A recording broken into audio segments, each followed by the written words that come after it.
मनोविज्ञान के अंतर्गत चैप्टर रिमेम्बरिंग और फॉरगेटिंग स्मरण और विस्मरण का जो एक अध्याय है, आप उस अध्याय से आप देखेंगे कि यह सीटेट वाले लोगों के लिए भी साइकोलॉजी बहुत ज़रूरी है। उन लोगों से भी बाल मनोविज्ञान पर आधारित क्वेश्चन पूछे जाते हैं। जैसे मान लीजिए कि बच्चे किस पद्धति से सबसे ज़्यादा याद रखेंगे, तो क्या जवाब होगा? इसका जवाब होगा कि बच्चे सबसे ज़्यादा याद जो है वो प्रयास पद्धति के द्वारा है। प्रयास पद्धति का मतलब हो गया कि ऐसी पद्धति जिसमें आप बच्चे को अधिक से अधिक प्रयास करा रहे हैं, वैसी पद्धति से अगर बच्चे सीखते हैं तो बच्चे याद करते हैं। दूसरा है, बच्चे के ध्यान को आकर्षित करने वाले वो कौन से कारक हैं? तो आप देखेंगे कि बच्चे के ध्यान को आकर्षित करने वाले कारक सब्जेक्ट की नवीनता है।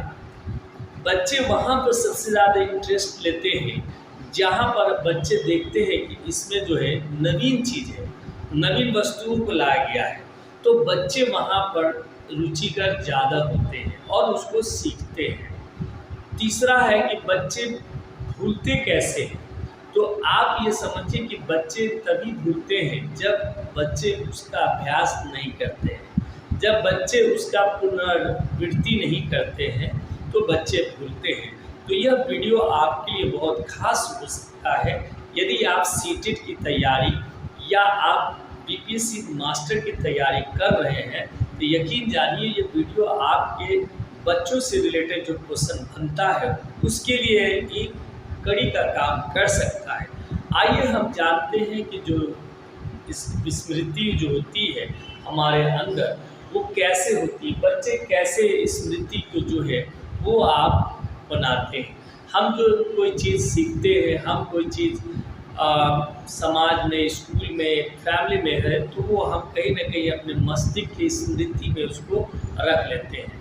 तो आप समझिए कि बच्चा जन्म से लेकर मरण तक, यानी मनुष्य जन्म से लेकर मरण तक समाज में सीखता रहता है और ये अधिगम की बेहतरीन प्रक्रिया है। तो अधिगम को करने के लिए तो हम अधिगम स्कूल में कर लेते हैं, अधिगम हम शिक्षक से करते हैं, अधिगम हम खुद पढ़ के करते हैं। लेकिन जब हम सीखते हैं, कोई विषय सीख लेते हैं, तो वो विषय हमारे मस्तिष्क में कितनी देर तक रह सकता है, कितने देर तक रह पाएगा?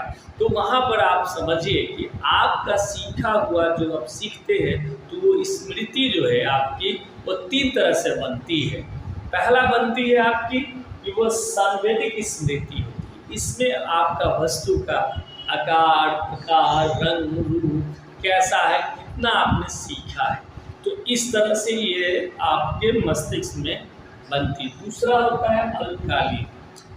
हमारे सामने बहुत सारी विषय आती हैं जिसको हम अल्पकालीन थोड़े देर के लिए याद करते हैं, ज़्यादा देर तक वो याद ही नहीं हो पाता है। तो उस तरह की जो स्मृति होगी उस स्मृति को हम कहेंगे अल्पकालीन स्मृति। और तीसरा जो है स्मृति का वो है दीर्घकालीन स्मृति। ऐसे अधिगम जो हम अथक प्रयास करके सीखते हैं वो हमारे मस्तिष्क में दीर्घकालीन रह जाता है। जैसे आप देखेंगे बच्चे क ख ग घ जल्दी नहीं भूलते हैं। क्या कारण है? क्योंकि बच्चे को बार बार क पे अधिगम कराया जाता है। आज भी हम लोग भी देखेंगे कि जो बचपन में हम लोग ने जो सीखा था वो आज भी हमारे मस्तिष्क में क से लेकर छ तक, या वो वर्ड्स इंग्लिश के जब टीचर हमें पीट कर उंगलियों पर, हथेलियों पर, पीठ पर याद कराते थे, तो निश्चित वो अधिगम आज भी हमें याद है। तो जब हम किसी भी विषय को अथक प्रयास करके हम सीखते हैं तो उसका अधिगम हमारे मस्तिष्क में अधिक दिनों तक रहता है।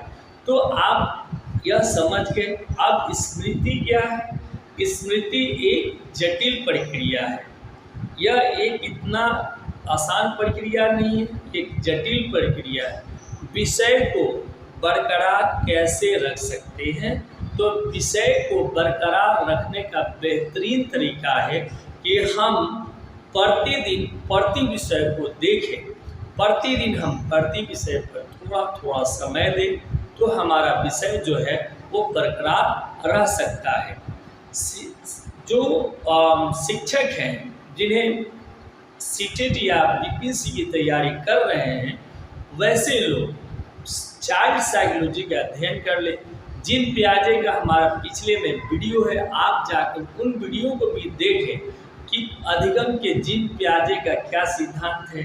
हमारे डिस्क्रिप्शन में उसका लिंक रहेगा, आप वहां से देख सकते हैं, उसको अध्ययन कर सकते हैं कि जिन पियाजे ने बच्चों के सीखने के लिए क्या क्या तरीके और क्या एज फैक्टर बनाया है और क्या सोशल फैक्टर है।